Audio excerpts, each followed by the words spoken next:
പറയുന്നതെല്ലാം അനുസരിക്കുന്നല്ലോ. ഇത് നിങ്ങൾ വളർത്തുന്ന പുലിയാണോ? എന്താ പേര്? ഉത്തമ. ഓ, പുലിയുടെ പേരും ഉത്തമൻ എന്നാണ്. പുലിയുടെ പേര് പുളിയേര്. ഇയാളുടെ പേര് ഉത്തമൻ എന്നാണ്. എന്റെ പേര് നിങ്ങൾക്ക് എങ്ങനെ അറിയാം? ജനങ്ങൾക്ക് ഏവർക്കും അറിയാമല്ലോ.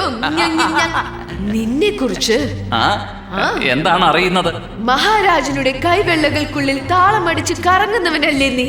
എന്തോ വലിയ മൃത്യുഞ്ജയനാണെന്നും ആ മന്ത്രം മഹാരാജനും ചൊല്ലി പഠിപ്പിക്കുവാൻ വന്നതാണെന്ന് സംസാരം. അങ്ങനെ ഒന്നും തന്നെ ഇല്ല.